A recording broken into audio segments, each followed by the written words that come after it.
Between the Sahara Desert in the very north of Africa and the lush forests at the centre of the continent, an intermediary strip exists, made up of open savanna, thorny brush, gallery forests and rocky outcrops. This area is called the Sudano-Sahelian Belt. It offers a variety of environments which attract large concentrations of animals, from the very smallest to the very largest, from the most discreet to the most flamboyant, from the most fragile to the most powerful, and the most solitary to those who prefer life in small families, large herds, or immense flocks.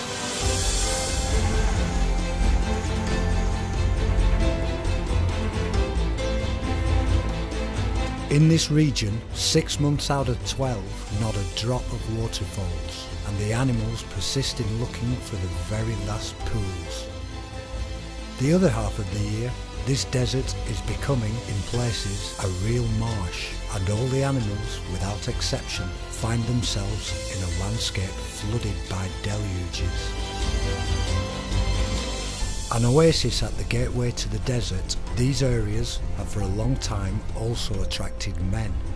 Their presence and that of their livestock often seems incompatible with the preservation of fauna which has started to disappear, first slowly, then faster and faster, with the appearance of sophisticated means of destruction. Areas of preserved nature are rare in this region. However, an inestimable jewel at the very heart of the Sahel exists: the Zakouma National Park.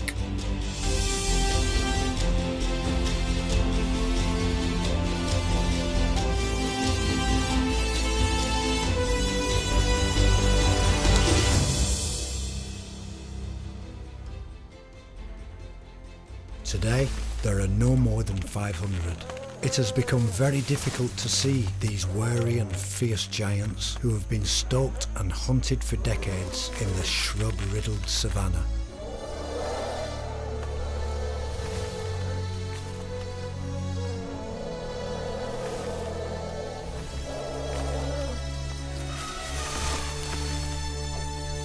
To spot them better, the park director, Ryan Labuschagne, soars high.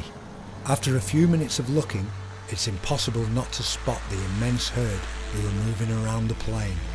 We identified a key species elephant, which numbers have declined dramatically over the last 10 years.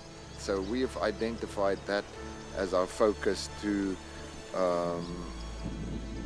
stop the poaching and to, in the same time, we're protecting the ecosystem as a whole. Hunted probably for centuries by Sudanese hunters on horseback, elephants from Zakouma have become accustomed to forming herds to better see the arrival of danger.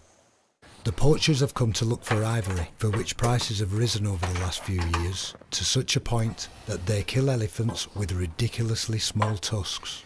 Like this one has been, you can see, been cut here. They've killed that elephant, for that was sticking out, but they killed that elephant, which is a potential female elephant breeding in the Zakouma herds. They killed it for that. Now, the money value of that is a few dollars.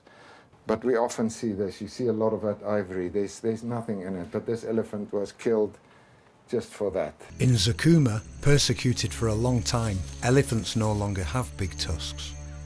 Some think this could be them adapting. Elephants with smaller tusks have a greater chance of survival. The entire herd have come out of the bush, and in an enormous cloud of dust, hundreds of animals have come to drink together at nightfall.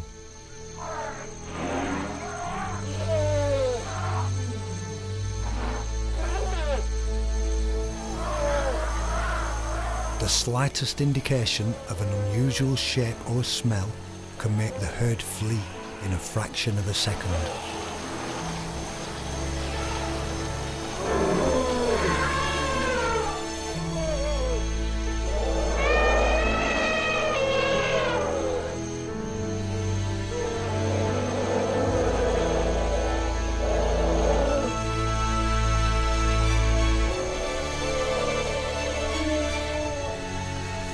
And as long as all the three partners stay on that part, the Chadian government, European Union and African parks, I have a big hope for Zakouma.